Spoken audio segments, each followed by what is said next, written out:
সবাইকে জয়গুরু। আজকে কালী পুজোর দিন। আপনারা যখন ভিডিওটা দেখবেন তখন হয়তো জগদ্ধাত্রী পুজো চলে গেছে। আজকে আমাদের অনুষ্ঠান হলো একটু আগে মহামান দীপান্বিতা, কিন্তু অনেক আরও বিভিন্ন প্রোগ্রাম থাকার জন্য এবং সময় খুবই সংক্ষিপ্ত, তাই জন্য আজকে মহামান দীপান্বিতা করে আমাদের মন ভরেনি কৌশিকদা আর আমার। তাই জন্য আজকে আবার একটা নতুন করে মা আমার ভবতারিণী, এখানে শুধু কৌশিকদাই আলোচনা করবে। আমার আলোচনা আপনাদেরকে বেশিক্ষণ সহ্য করতে হবে না। আমি শুধু এইটুকুই বলবো, আজকে বসেছিলাম মা কালীর মূর্তির সামনে, মা কালীকে দেখছিলাম। মায়ের হাতে চুড়িগুলো আমার হাতে চুড়ির মতন, এবং শ্রী ঠাকুর বলেছেন যে মায়েরা হচ্ছে মেপে দেন। আর শ্রী ঠাকুর এটাও বলেছেন যে কালী হচ্ছেন ভয়েড অফ অল কালার্স, আর কালী দাঁড়িয়ে আছেন শিবের উপর। শিব সাদা, তার মধ্যে সমস্ত রকমের রং আছে। আর আমার মনে হয়, এখনও তত্ত্ব তো জানা হয়নি, তত্ত্ব তো জানার দিকে এগোইও নি, আমার মনে হয় যে মা এরকমভাবেই মাপেন যে মায়ের যে পাত্রটা, সেই পাত্রটা ফাঁকা, আর যার উপর দাঁড়িয়ে আছেন তার মধ্যে সমস্ত রকমের রং আছে। তাই সন্তানের মধ্যে কি কি রঙের গুণ বৈশিষ্ট্য ফুটে ফুটে উঠবে সেগুলো মাই ঠিক করে দেবেন। তাই জন্য মা মেপে দেন, আর মার এই বৈশিষ্ট্যই ফুটে ওঠে এই শিবের ওপর কালী, সাদার ওপর কালোর এই মূর্তির মধ্যে। এখন কৌশিকদা এই বিষয়ে আলোচনা করবে, মা আমার ভবতারিণী। কৌশিকদা। তো আজকে এই দীপান্বিতার ঠিক আছে, বলো।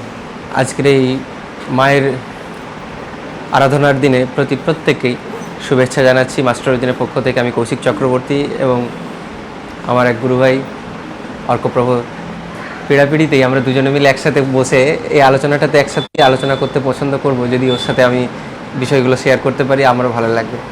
আপনাদের সাথে যে বিষয়গুলো নিয়ে প্রায় আমাদের অনুষ্ঠান হয়ে থাকে মা আমার দীপান্বিতাতে, যে মা সম্পর্কে আমরা যে জেনেছি পুরুষোত্তমদের মধ্য দিয়ে, অর্থাৎ শ্রী ঠাকুরের আমরা ভাবধারায় অনুসারী, এবং তার যে বলা, তার যে কথা, সেই কথার মধ্যে দিয়ে আমরা তাকে যে জেনেছি, তার যে ভাবধারার রূপের বর্তমান পরিস্থিতি সে আমরা তাকে বুঝতে শিখেছি, সেটাই আমরা আমাদের মধ্যে স্মরণ করব, মনন করব, এবং অবশ্যই চরিত্রে গজিয়ে তোলার বা চরিত্রে আচরণশীল করে হয়ে ওঠার চেষ্টায় ব্রতী হয়ে ব্রত করব।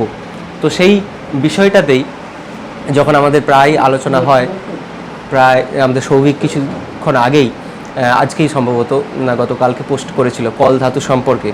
আমরা শ্রদ্ধেয় দেবীদার বই শ্রী ঠাকুরের দৃষ্টিতে দেবদেবী, এই বইটি তপবন থেকে প্রকাশিত।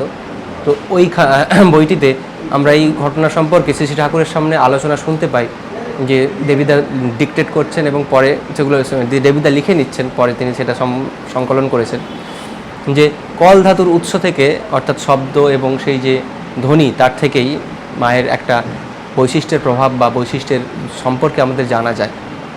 যদিও এগুলো আমরা প্রায় গুরুভাই যারা আছি তারা প্রত্যেকেই জানি, কিন্তু এর ধারে ধারেও এর পাশেও যেটা সবচেয়ে বেশি আনন্দের দেয় যে ভবতারিণী মায়ের কথা আজকে অর্ক ভাই বলল। ভবতারিণী মায়ের কথা যখন আমি প্রথম শুনি বা জিনিসটা জানতে পারি শ্রী ঠাকুর রামকৃষ্ণ দেবের বিভিন্ন আলোচনা থেকে, এবং তার যে সর্বোচ্চ ভালো যে আলোচনার গ্রন্থটি আমার হাতে পেয়েছি, শ্রী রামকৃষ্ণ দেবের কথামৃত, যেটি মহেন্দ্রগুপ্তদা লেখা এবং সংকলন করা। তো সেক্ষেত্রে তিনি প্রায় ছোটোবেলাতে যখন তার বসত বাড়িতে থাকতেন, ছোটোবেলার ঘটনাটি আমার প্রায় মনে পড়ে। এরপরেই সেখানে গিয়ে যখন জমিদারদের নাট মন্দিরে তিনি শিক্ষা গ্রহণ করতে যাচ্ছেন পুজোর সময়ে, তিনি সেই পুজোর সময় নাট মন্দিরে প্রত্যেকটি সময় যে কাটাতেন, এবং তার যে ছোট্ট ছোট্ট সহপাঠী ছিল, সহপাঠীদেরকে নিয়ে তিনি আনন্দে সবসময় মেতে থাকতেন এবং তারা তাকে রাজার মতো ভালোবাসতেন। ঠিক একই রকমভাবে আমরা বর্তমান পুরুষোত্তমের মধ্যেও এই বিষয়টি দেখতে পাই, এবং তার বহিঃপ্রকাশ এই আমাদের শহুরে মানুষদের মধ্যে প্রথম দেখা যায় যখন তিনি কালীবাড়িতে আমাদের দক্ষিণেশ্বরে মা ভবতারিণী আরাধনার সময়ে এসেছিলেন। অর্থাৎ তার দাদা উনি সেই দক্ষিণেশ্বরে কালীবাড়িতে পূজায় রত ছিলেন, পূজারী ছিলেন, এবং বিশেষ কারণে উনি ওনার ভাইকে নিয়ে এসেছিলেন। তখনকার সময়ে সবাই মনে করতেন যে উনি শ্রী ঠাকুর রামকৃষ্ণদেবের যে আচরণ সেগুলিকে অনেকে সবাই পাগলামি বলে মনে করতেন এবং তার কিছু অসুবিধার কারণেই তাকে দাদা সঙ্গে রেখেছিলেন এবং সেখান থেকেই তার ভক্তির আমরা প্রকাশ আরও বেশি লক্ষ্য করতে পারি যে মা ভবতারিণীকে কিভাবে তিনি আরাধনা করতেন। একটি ছোট্ট ঘটনা মনে পড়ছে, যখন আরতি হতো, নাট মন্দিরে আরতি হলে শ্রী শ্রী ঠাকুর রামকৃষ্ণদেব প্রত্যেককে ডেকে আনতেন, তোরা কি কোথায় আছিস, আয় দেখে যা মা আরতি করছে ঠাকুরানী দেবী। কি সুন্দরভাবে তিনি সেই আরতির সময়ে আনন্দ পেতেন এবং আনন্দ করতেন, সেগুলো তার আলোচনাতে আমরা সেগুলো তার লিপিবদ্ধ বইয়ের মধ্যে আমরা দেখতে পাই। এছাড়াও আরও সুন্দরভাবে যদি দেখি মাকে এই আরাধনার সময় তার খাবার দেওয়ার ঘটনা, যে বারবার তিনি মাকে ডাকছেন, খেয়ে যাচ্ছেন, খাওয়ার জন্য বলছেন, আবেদন করছেন, কাঁদছেন, মায়ের কাছে বারবার নিবেদন করছেন। মাতৃভক্ত হলে এরকমই আমরা দেখতে হয় বা দেখতে পাই, এই রকমই হওয়া উচিত। এবং শুধু সেই ভাব নিয়ে তিনি নিজেই সংরক্ষণ করছেন না, প্রত্যেকটি জগতের জীবের মধ্যে ছড়িয়ে দিয়েছিলেন। তাই তার যে সেই আনন্দের মধ্যে ভাগ নিতে প্রতিটি শিষ্য, প্রতিটি পার্ষদ, প্রতিটি গৃহী যারা ছিলেন তারা প্রত্যেকেই ছুটে আসতেন দক্ষিণেশ্বরের ওই মন্দিরের ঠিক পাশের ঘরটিতে, যেখানে শ্রী শ্রী ঠাকুর প্রত্যেককে আসতেন, তাদের সঙ্গে কথোপকথন করতেন এবং তাদের আলাপ আলোচনায় প্রত্যেককেই উদ্বুদ্ধ করতেন। যদিও তৎকালীন সময়ে অনেক মানুষই তার এই ভবতারিণী মায়ের প্রতি এত ভালোবাসা, এত প্রেম এবং যে শিশুসুলভ মায়ের প্রতি আচরণ, এগুলোতে অনেকেই কষ্ট পেতেন বা অনেকেই পছন্দ করতেন না। তাই তৎকালীন সময়ে আমরা দেখতে পাই যে সেখানকার যারা পৌরোহিত্যের কাজে যুক্ত ছিলেন, সেই পুরোহিত সমাজ অনেকেই তাকে পছন্দ করতেন না, কিন্তু ভক্তগণ সব সময়ই তার ভাবের জন্য তাকে ভালোবাসতেন এবং তাকে সেই কারণেই নাম দেওয়া হয়েছিল পাগলা ঠাকুর। আমরা জানি, প্রায় আমরা সবাই পড়ি, আলোচনার মধ্যেই শুনেছি যে সেই ভক্তগণের দেওয়া নামই ছিল তার পাগলা ঠাকুর। তো এর আরও প্রেক্ষাপট, আরও যদি বিস্তার আমরা দেখি, তখনকার সময়ে ভবতারিণী মায়ের যে আরাধনায় তিনি ব্রতী হয়েছিলেন, ব্রতী হতে হতেই তার ভাবের উন্মেষ ঘটেছিল। তার পাশাপাশি সময়ে তিনি অন্ধকারে নাম ধ্যান করতেন এবং দিনের পর দিন মায়ের আরাধনায় তিনি ওই জঙ্গলের মধ্যেই পাশে তখন নাম ধ্যান করেছেন। পঞ্চবটির বন আমাদের কাছে সবচেয়ে বড় আনন্দের এবং সাধনার জীবন, কারণ এখনও সেই আবহাওয়ায়, সেই পরিবেশে পুরুষোত্তমেরা বলেন যে আবহাওয়ায় যে পরিবেশ তারা তৈরি করে গেছেন এবং যে ভাবের মধ্যে দিয়ে তারা সেখানে বিরাজ করেছিলেন, সে এখনও বিরাজ করে।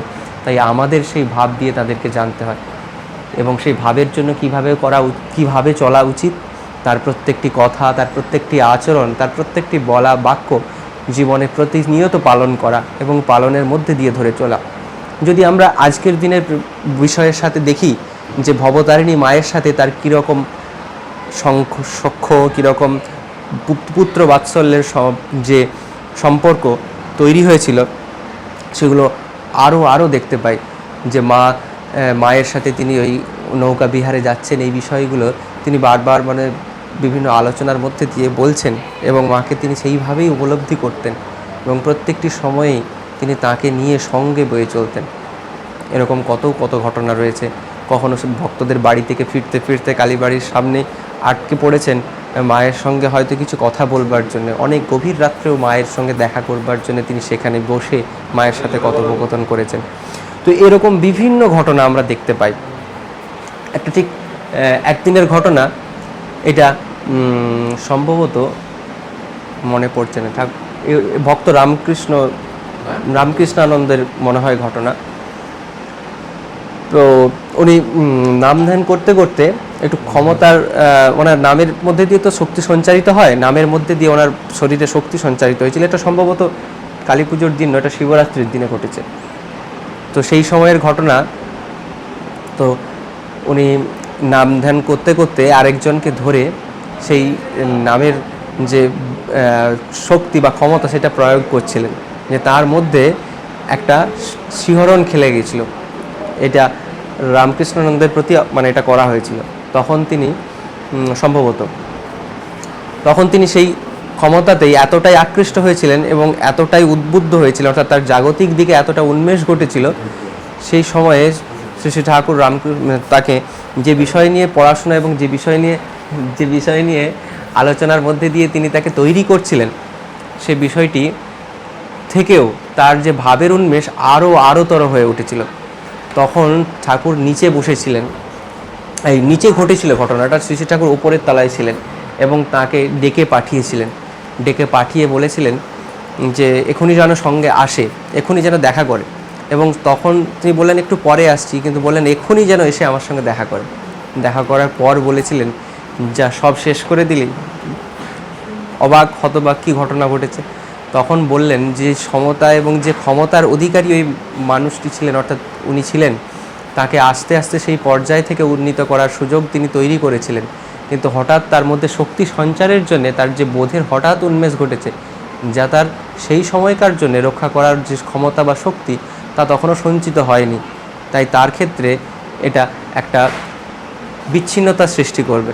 এবং ভবিষ্যতেও দেখা যায়, আমরা ভক্তমালিকা গ্রন্থে দেখতে পাই যে তিনি কিছুদিন শ্রী শ্রী ঠাকুরকে ছেড়ে দিয়ে চলে গিয়েছিলেন, পরে আবার বুঝতে পেরে ফিরে এসে তার ভাবনা, তার ভাবধারা সমস্ত কিছু ঠাকুরের পায়ে সমর্পণ করেছিলেন। এবং তারপর শ্রী শ্রী ঠাকুরের, অর্থাৎ শ্রী ঠাকুর রামকৃষ্ণদেবের কথা মতো তিনি অনেক দিন চলেছিলেন।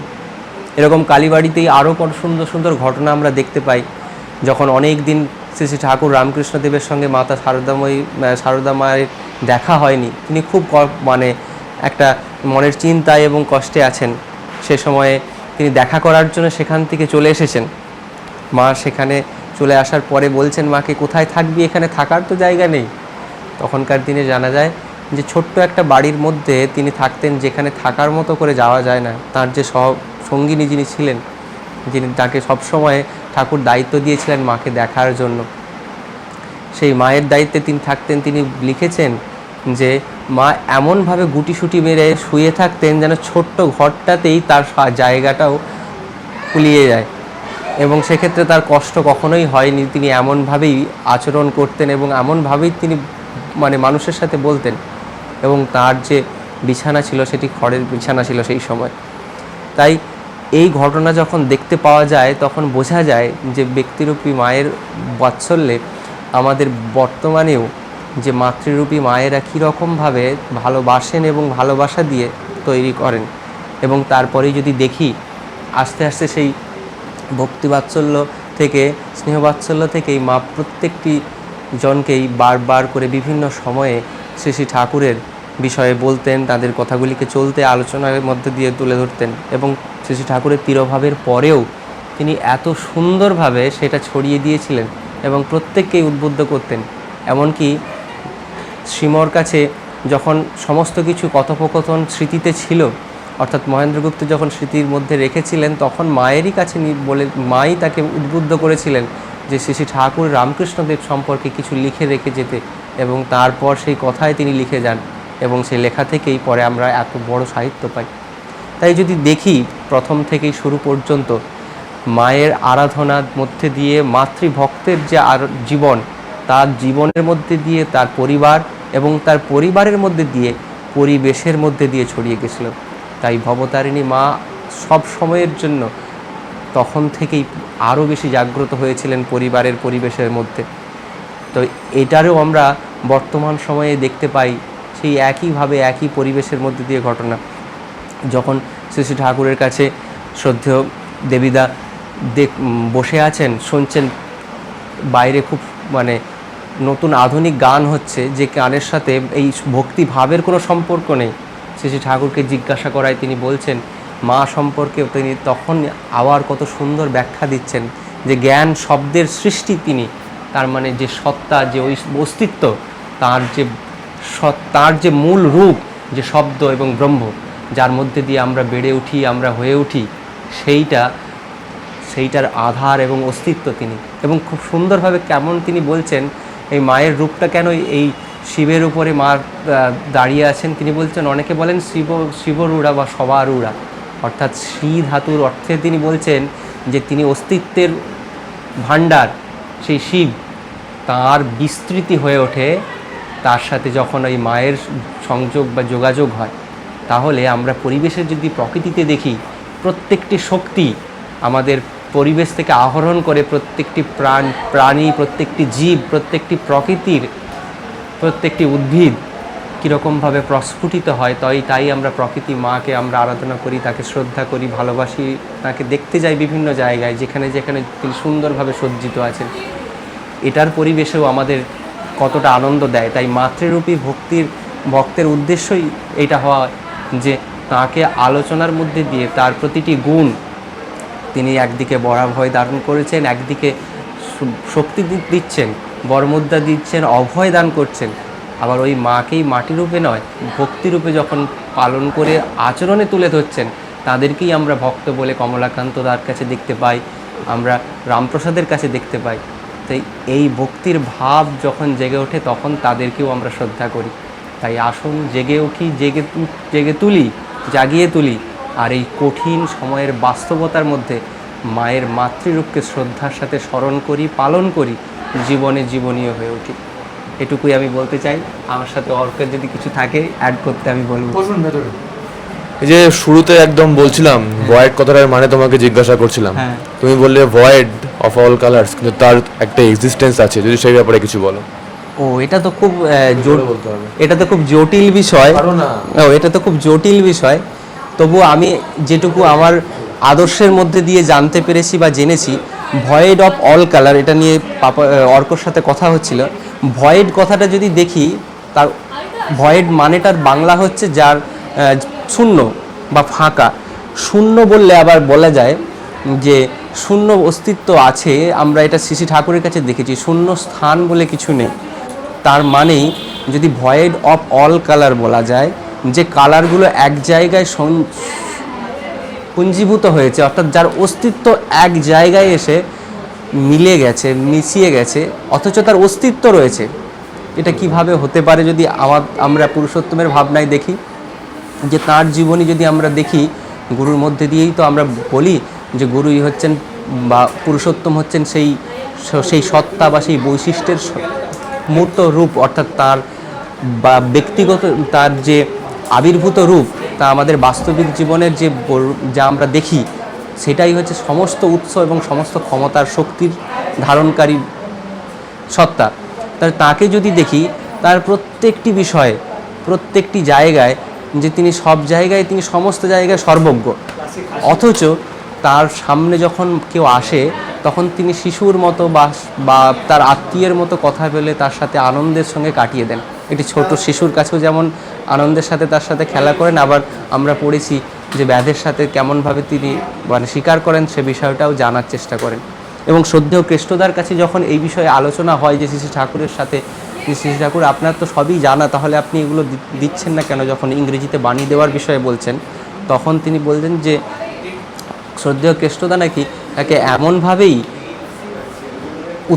উদ্দীপিত করেছিলেন যে তার বিষয়ে প্রত্যেকটি জিনিস ধরা, আকাশ যেমন মাথার মধ্যে থেকে এক একটা করে তিনি ধরে ধরে নিচে নামিয়ে ধরছেন, আর নামিয়ে উপস্থাপন করছেন বা নামিয়ে দিচ্ছেন। অর্থাৎ তার প্রত্যেকটি বিষয় যদি এই জায়গা থেকে আমরা সংঘবদ্ধ হই, কনক্লুশনে আসি যে প্রতিটি বিষয় তার মধ্যেই বিরাজিত, অথচ তার সেই উৎসাহ, তার সেই উদ্দীপনা পরিবেশের দ্বারা যে তৈরি হয়, তা থেকে তিনি প্রকাশ করেন। অর্থাৎ তার কাছে শূন্যতাই ওইটা, যে তার বর্তমানে তার কাছে কিছুই নেই, কিন্তু তিনি যখন সেই ভাবে উদ্দীপিত হন, তখন সেই ভাব দিয়ে তিনি সেটা প্রকাশ করেন। তাহলে void of all colour means যদি এটুকু দেখি যে তিনি সমস্ত কিছুরই অধিকারী, তবুও তার প্রকাশ নেই। প্রকাশ হয় কখন? যখন তিনি উদ্দীপিত হন সেই ভাব বা সেই পরিবেশে। এটুকুই বুঝতে পারি। ব্যাস, আজকের জন্য এটুকুই। কেমন লাগলো কমেন্ট করে জানান। সবাইকে জয়গুরু।